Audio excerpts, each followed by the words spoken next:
안녕하세요. 규빈입니다. 저는 요새 무기력에 대해서 많이 생각을 하고 있어요. 저도 아침에 일어나기도 힘들고, 밤에 잠들기도 힘들고, 그냥 침대에서 하루 종일 시간을 보낸 적도 많고, 주변 사람들도 둘러보면은 다 그냥 잘 지내는 것 같은데 막상 이야기를 해보면 요새 삶에 의욕이 없다라고 이야기를 하는 친구들이 많거든요. 그래서 이것에 대해서 어떻게 해결을 할까? 또 막 애썼죠.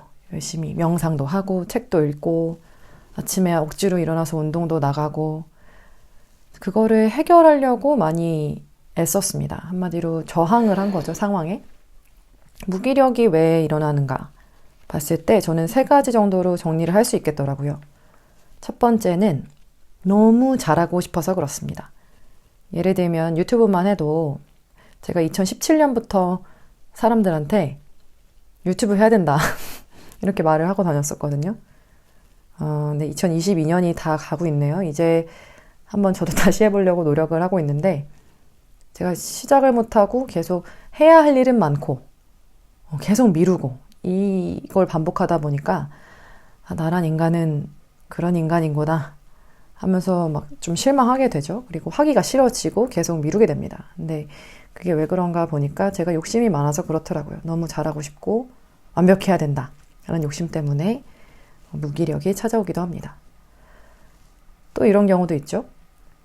여러 번 시도를 하고 해봤는데 너무 많이 실패를 하는 경우에 그렇습니다.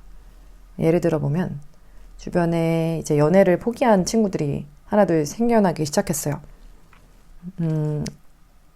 뭐 그들의 잘못이라기보다는 나이가 이제 어느 정도 있다 보니까 너무 많이 이제 연애에 실패를 한 거죠. 물론 연애에 성공이라는 게 어디 있겠어요. 저는 결혼한다고 해서 그건 성공한다는 생각은 안 하거든요.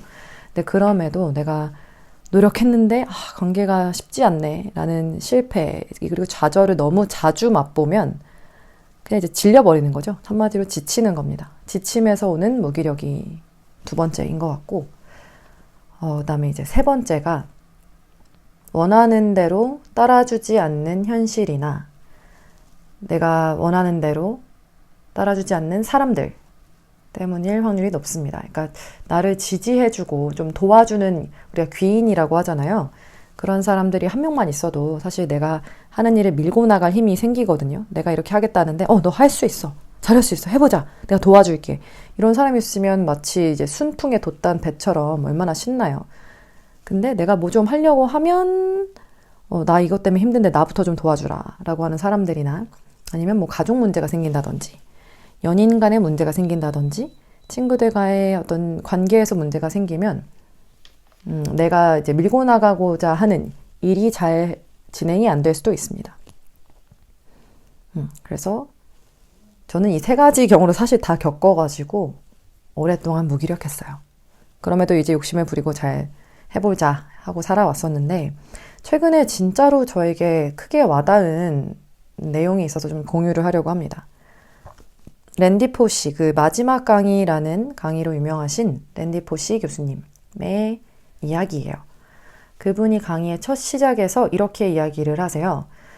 저는 시한부 선고를 받아서 아마 한 2달에서 최대 6개월 정도 제 인생에 남아 있습니다. 근데요, 그게 그냥 그런 거예요. 제가 바꿀 수 없고 제가 할 수 있는 일은 그냥 제가 가진 이 카드의 패를 어떻게 돌리느냐, 어떻게 플레이를 하느냐에 달려 있습니다. 그러니까 저한테 병원 추천해주지 마세요. 저 세계 최고의 의사들 만났습니다. 뭐 이런 말씀을 하세요. 그분이 강의에서. 근데 제가 그게 너무 인상 깊었어요. 죽음이라는 것에 대해서 나 죽고 싶지 않아 라든지 아니면 너무 슬프다 라고 해서 감정에 빠져 있다든지 아니면 나 열심히 잘 살아봤는데 왜 이렇게 나한테는 힘든 일이 생기는 거야 라는 원망의 에너지가 없이 엄청 평온한 얼굴로 그냥 그런 겁니다. 저는 이제 인생이 이 정도밖에 안 주어졌나 봐요 라고 되게 담담하게, 물론 그 과정에서는 그렇지 않으셨겠지만 그 담담하게 받아들이는 그 수용하는 모습에서 제가 정말 많은 걸 깨달았어요. 이게 자존감이 낮아서 내가 그런 인간이지 뭐 라고 하는 거랑은 완전히 차원이 다릅니다. 예를 들면 제가 이제 블로그나 유튜브나 뭐 인스타그램 마케팅 같은 거를 계속 미루잖아요. 그럼 이제 수용이라는 것은 이런 거죠. 상황에 대한 수용. 아, 내가 참 오랫동안 미뤘구나. 그러니까 팩트예요. 여기 감정은 없습니다. 내가 오랫동안 미뤘구나. 나는 조금 이런 거를 미루는 성향의 인간이구나. 라는 거를 미워하지 않고 그냥 받아들이는 겁니다. 그런 다음에 그럼 이제 내가 할 수 있는 최선은 뭘까를 생각을 해보는 거죠. 제가 이제 그 생각에 오랫동안 괴로웠었는데 제가 할 수 있는 최선은 뭐냐면 그냥 작게나마 시작을 하는 거더라고요. 그래서 블로그도 다시 시작을 했고 인스타도 어제 그냥 다시 시작을 했어요. 뭐 얼마나 갈지는 모르겠지만 저란 인간은 원래 그냥 자주 실패하고 또 자주 도전하기도 하는 인간이거든요. 자, 내 상태가 지금 이렇구나. 내가 좀 이런 부분은 부족하구나, 솔직히. 이런 거를 수용을 했어요. 그냥 있는 그대로 받아들여 줬습니다. 나는 왜 영어를 이 정도밖에 못하는 거야? 나는 왜 이런 가정에서 내가 태어난 거야? 우리가 바꿀 수 없는 것들이 있잖아요. 뭐 외모나, 뭐 물론 성형 수술을 할 수 있고 뭐 살을 뺄 수 있고 이렇지만은 타고나서 좀 바꿀 수 없는 과거에 이미 지난 일들이 있잖아요. 근데 그것에 대해서 그냥 있는 그대로 바라보고 내가 그냥 이런 상태구나, 이런 사람이구나를 아주 담백하게 한번 받아들여 보는 겁니다. 아, 내가 좀 오랫동안 무기력했구나, 누워 있었구나, 이런 것들을 하기 싫어했었구나 라고 어떤 감정을 배제한 상태에서 인정을 해버리고 그 다음에 이렇게 생각을 하는 거죠. 그러면은 내가 나를 위해서 현재 할 수 있는 최선의 일은 뭘까? 그리고 그거를 아주 작게나마 한번 시작을 해보는 겁니다. 저 같은 경우는 침대 정리였어요. 내가 나를 위해서 할 수 있는 최선의 일은 인정하고 첫 번째 침대 정리. 그리고 두 번째는 내가 해야 하는데 하지 않아서 아주 미루고 미뤄서 너무 괴로웠던 그 일들을 한 개라도 하기. 네, 그게 답니다.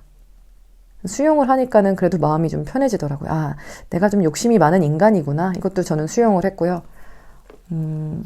또 발리에 여행을 하면서 깨달았던 것도 수용이에요.